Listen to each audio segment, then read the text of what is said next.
So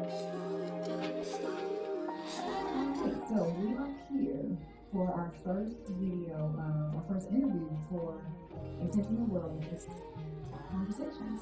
And we have Roshauna Lindsey here. She is a board certified nurse practitioner and founder and owner of Modern Medicine Healthcare, which is where we are right now. This is a beautiful space. We're in the wellness room. And it is a hybrid family medicine and urgent care practice rooted in whole person relationship-based care. With over 28 years in healthcare and more than 6 years as a nurse practitioner, Roshauna brings deep clinical expertise, compassion, and leadership to every aspect of patient care. Roshauna's approach to medicine goes beyond treating symptoms. She integrates evidence-based primary care with lifestyle medicine, stress management, and a strong food as medicine philosophy, helping patients understand how nutrition, sleep, mental health, and chronic stress impact long-term health. In addition to her work in family medicine, Roshauna has extensive experience in mental health and addiction medicine, currently serving patients in an opioid treatment setting. But let's get started with our interview today. So, Intentional Wellness Conversations is based on just trying to get more information out to our public. I think there's a healthy disparity amongst brown women, of course, but women, all women. But I want to make sure we can get all the information that we can out to people so that they have a place to go, a one-stop shop, and thank you for being those people that provide information. So our first question is, stress is a huge factor in women's health. So how does chronic stress impact the body? And what are simple ways women can begin regulating their nervous system? So chronic stress is chronic fight or flight mode. We have chronic fight or flight mode. We have disrupted hormones, increase in cortisol. You also have things like unregulated blood pressure. You have sleep issues. You have things like you wonder why you can't lose the weight. There's stress-related weight loss. So what happens is to regulate the nervous system, once you do some simple things, and I used to think these were cool until I had to do it for myself. Deep breathing. We tend to hold our breath a lot. Deep breathing is important. It gives oxygen to all the vital organs and helps to relax you. Walking daily, even in short periods of walking, getting natural light. It helps the vitamin D, which is very important for our whole body, whole system. So the most important vitamin that we should take in. But it can set up. Also, you should do things like limiting your stimulation. I smile because often I see kids here and we say you have 2 hours of watching television or being on your pad or on your phone. But it goes for adults too. We need to reduce our stimulation. And then create a space of stillness. Be comfortable being still and quiet. I used to live in New Jersey, so in New Jersey, and my husband makes fun of me, I like sound, like a lot of busyness. But you're constantly having your nervous system over-responding, and it's not necessary. It don't have to be an hour, it could be 5 minutes of doing all those things I mentioned. Also, stress also causes inflammation. I forgot to mention that. Inflammation is usually the root cause of most chronic conditions we have. With stress causing inflammation, which is like the root cause of all other chronic things, we need to be able to increase stress by doing those things that she has mentioned. So, I heard walking, breathing, limiting our stimulation from outside sources, whether get in the sun, get some natural vitamin D, and those are the easy things. to. All right. Is there a particular time of the day that we should make sure we avoid slowing down? So this is good because good health involves mental, spiritual, and physical, emotional. And a lot of times, first thing we do when we get out of bed is grab our phones, look, check the emails. You're actually creating more stress for you at the beginning of the day. Even if you think it relaxes you, just going on social media and stuff, no, because behind you're comparing yourself with others. We talk about this with children, but it's so important for us, women too. We compare ourselves so much. So, first thing I want to know, you should do kind of like what I also tell my patients to do. Some people are addicted to coffee in the morning. The first 2 hours of waking up, you have the natural energy. You really don't need that coffee. What you should do in your body is water. Our body's doing some medical water. Same thing with the screen time. You actually have a moment of stillness. People who are like me, I do devotions, I pray, I meditate, I read different things. Allow your body to adjust to you have that kind of healing. Your organs has been still. So what you put in your mouth, what you put in your mind, what you put in your eyes is so important first thing in the morning. In the bedtime, I have a lot of my patients who like to sleep with the TV on, sleep with their pads, iPads. That, even though you feel like it's relaxed, your mind is still running because of the sound of what you're hearing. You know, if you need noise, there's white noise, there's different things that they are created to help people sleep. But before bed, you want to wind down. You shouldn't have it right before bed. So if I can give a number, because I like numbers, no iPads, TVs, or anything the first 2 hours of the day. So I intentionally keep my phone away from my bed. So when I go to sleep, it's not that urge to pick it up and see it. Because if I do that, it starts my eyes, it starts kind of calm me down. So I make it harder to be able to do that. It's also starting to work for me. So when the alarm goes off, I have to get up and go turn it off. Or hit the snooze and maybe I hit snooze, I have to get out of bed and do the point. But, so that's one thing that I do. And another thing I try to do is, when I do wake up, I don't check social media, I don't check news, I don't check anything, because like you said, that can alter your mood immediately. You can wake up in a good mood and then you wake up and see what's going on in the world and you're like, what?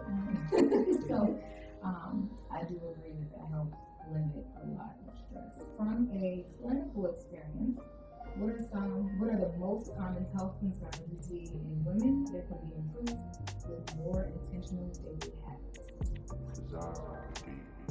I see a lot in practice is chronic fatigue. Even if you have good restful sleep, I've seen headaches, irritability, anxiety, blood sugar. High blood pressure. It's not about intensity or extremes. It's about consistency and small changes.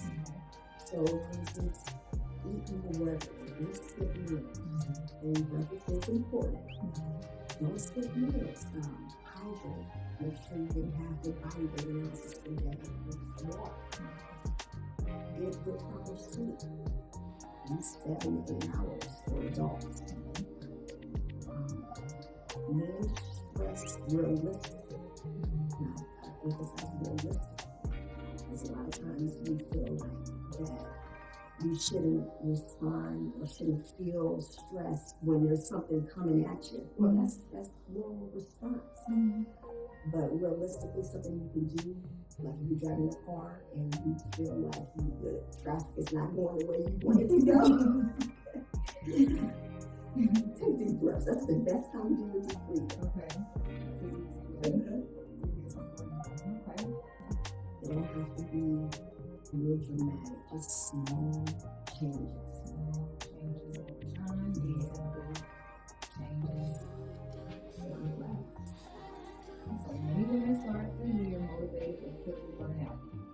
what does sustainable health actually look like from a medical perspective? So we kind of already talked about small changes, but what is sustainable health look like? So sustainable health looks like this. So if you want to, it's not about fast, not about diet, it's not about the TikTok trends and stuff. It's about giving yourself grace first. You know, you want to talk about sleep, you want to talk about the health and things like that. Do things like this. Eat real whole food. I mean, you don't have to have no special diet plans or anything. Just try to, when you're choosing your foods, choose real whole foods. What you want to also do is make sure that you're giving time to yourself. You know, you don't feel you're being selfish by giving time for yourself. Some other things that you want to keep in mind is do movements or exercises that you like to do. Because then you're more likely to keep it up. So, you know, we like dancing, do 5-10 minute dancing for your movement. But just try to move every day. I love your point about whole foods. I tell my clients all the time, you don't have to do anything fancy. It is fruits, vegetables, whole protein sources. Try to stay away from the packaged foods and the foods that are, you know, manipulated. Get the stuff you know what it is.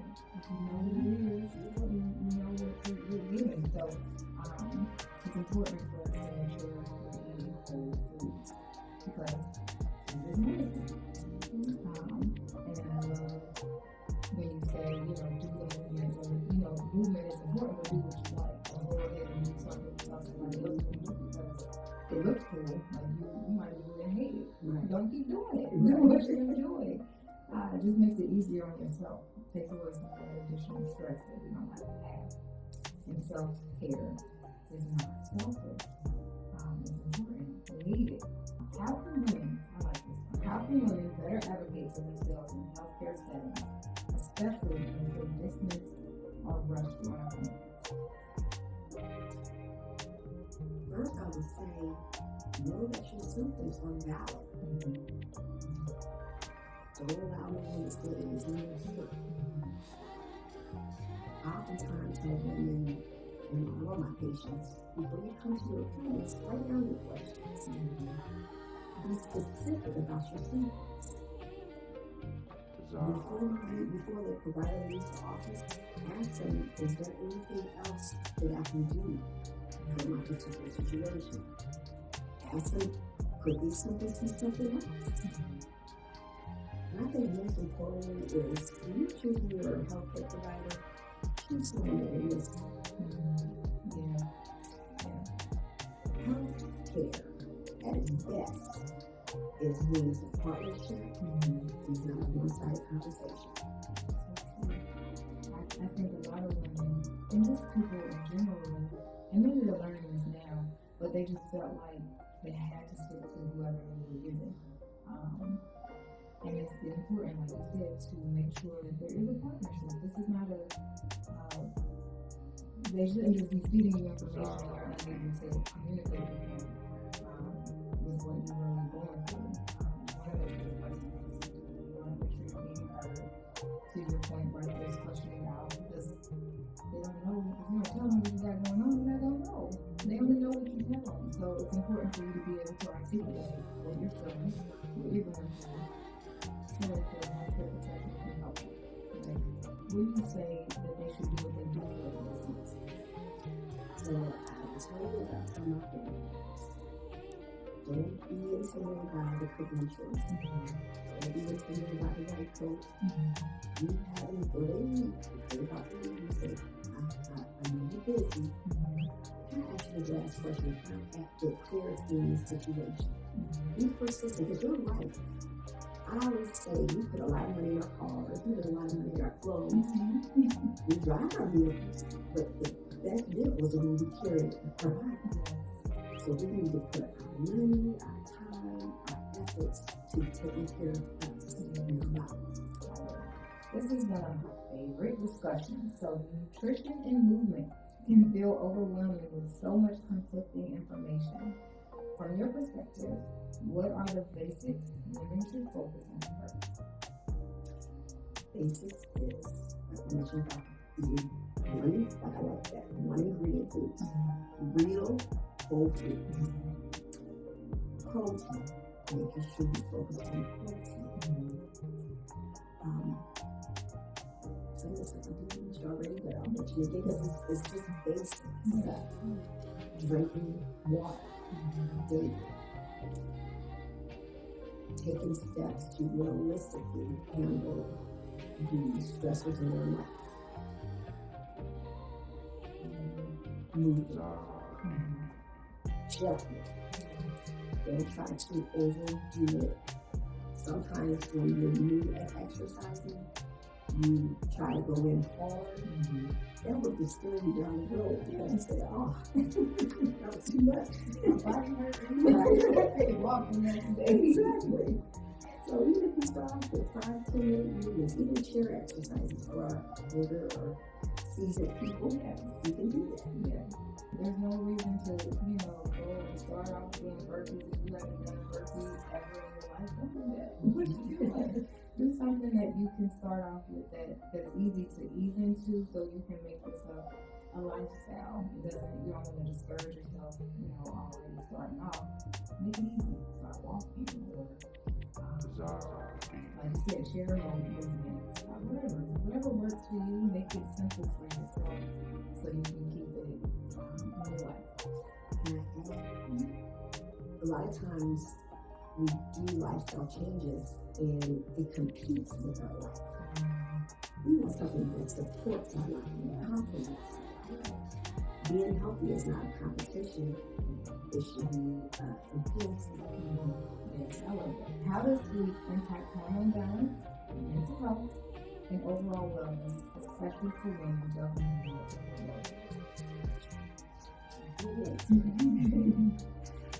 Very little possibilities as well. So sleep is not a luxury. It is a medical necessity. It's the foundation for our health. If we don't get enough sleep, irritable, our hormones will be off. And then we have the fact that we'll have other ailments because sleep allows us to heal. Certain times of the night is where your body gets the best healing. And if we don't get that REM sleep, don't get that sleep where it sends you to a dream, we're not allowing our bodies to heal. Sleeping is not just so you can get up the next day and go to work. It's for your body to do what it needs to do to heal, to restore, to literally reset so you can keep functioning. Sleep is important. Sleep is important. How many hours? So 7 to 8 for adults. You don't want any more than that because there's a system that's too much sleep. What happens when you have too much? So it's like you didn't get no sleep at all. You're tired. You won't be motivated to do anything. So 7 to 8. That sweet spot. Everything works too much.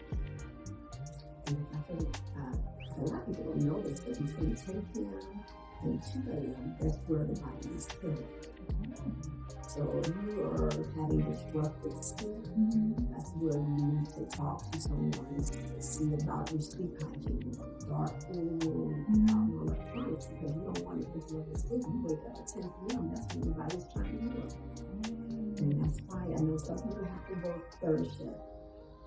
But if you could ever get a job without being third shift, it's very important. They have had research that shows that working third shift do cut off like 2 years of your life. So that's a whole other topic. Wow. What is one health myth you wish more women would stop believing about their bodies or their wellness journeys? I think women should stop putting on themselves, she said, is filling in the falling in that feeling.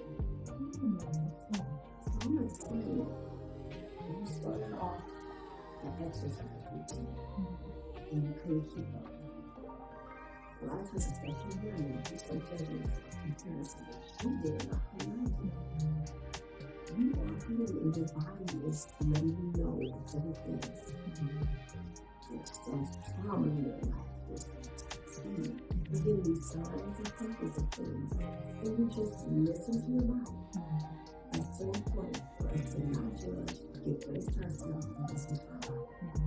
I agree. I try to tell people as well, like, it is important to listen to your body. Give you signs. Your body will tell you when something's off.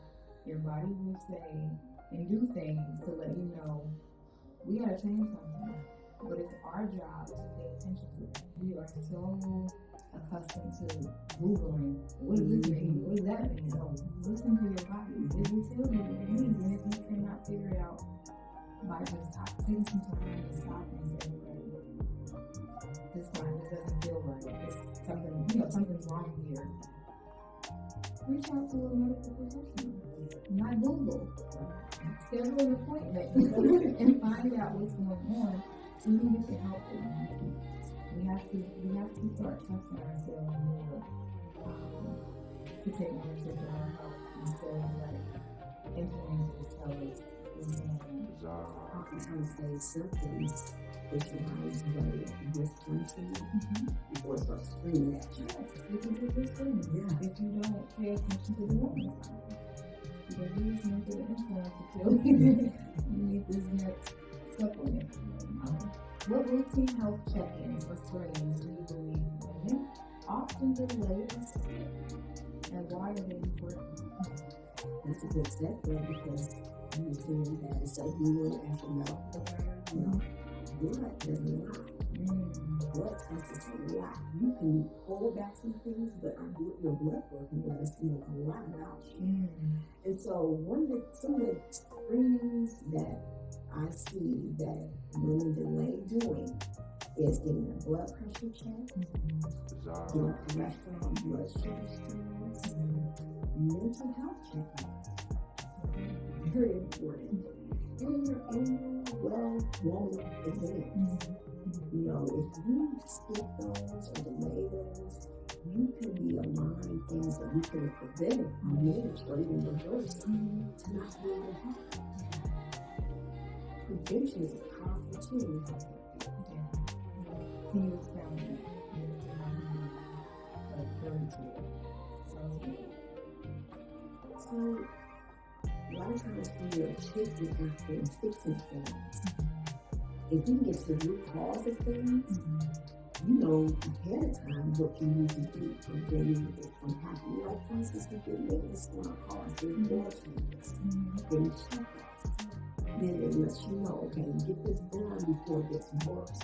Same thing with our health insurance that people, I don't know about my blood pressure. I need to be, when I come to the doctor's office, it's hot. It's a silent killer. So if we can prevent it, we don't have to put you just on medication. We do the lifestyle changes we talked about earlier. Those little small changes will be wonderful for you when you're down the road when you have a lot of older people with chronic conditions that could have been worse. Because a lot of people talk about the whispering symptoms and body starts screaming at us and then get that stuff checked out. And so that, to your point, listening to those whispers can help prevent those screams. The mental health treatment, I am a huge component of mental health is just as important as physical health. You cannot downplay mental health because if you pretend there's not something going on mentally, that stuff can weigh in on our bodies physically. It starts showing physically. Not only that, it can impact other people if you don't check that. So I believe on that as well. Prevention is key to avoiding those bigger issues like you said. What are a few early signs women should pay attention to when their bodies are asking for rest, support, or change?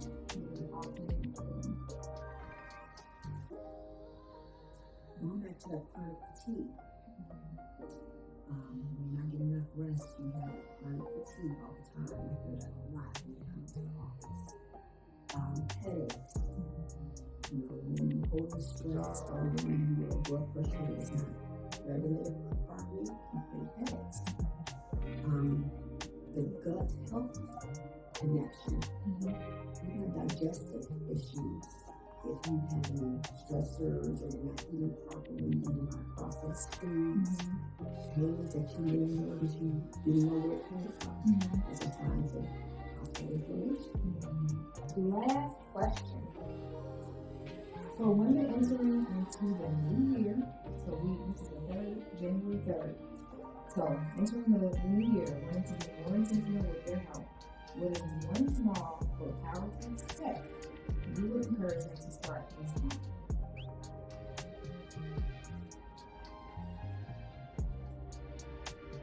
Don't be gentle with yourself. If you want to start eating healthy, try out little small changes, consistent changes each day. I always give my patient challenges. You know, follow it, add hydration again. Follow it, add a little movement. So just give yourself grace and don't judge yourself. So that's going back to those small incremental habits. So we're going to add so that we can be more consistent. Yes. So not being drastic, saying you haven't been drinking water forever, right? And then you want to start drinking 150 ounces. Like, don't do that. Say, I'm going to start drinking maybe 32 ounces a day. And you can increase that as the weeks go by. If it's a movement thing, you haven't exercised in a long time, give yourself maybe 5 minutes, 10 minutes, 20 minutes to 5 minutes. And go up in increments until you reach the specific goal you have. Thank you. I think those are all the questions. I do have one thing I want to ask you. If you could ask a question for the next guest, and it will be about the next guest that we're talking about, intentional wellness as well, what would that be question?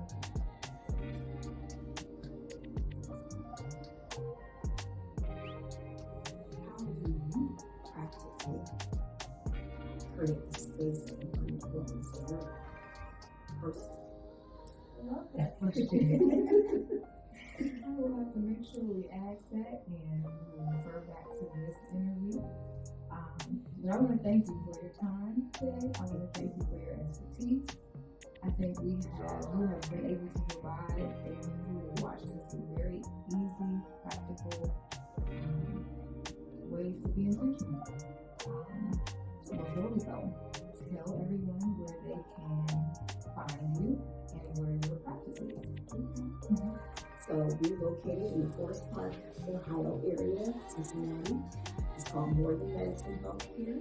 It's at 752 Waycross Road, Suite 3. You can call us at 513-493-2600. We're accepting new patients. We have myself and 2 other nurse practitioners that work here as well. We provide weight loss, urgent care, psychiatric, mental health, family medicine, take care of all ages. And we take most insurances. We also have cash pay benefits. Wonderful. Thank you so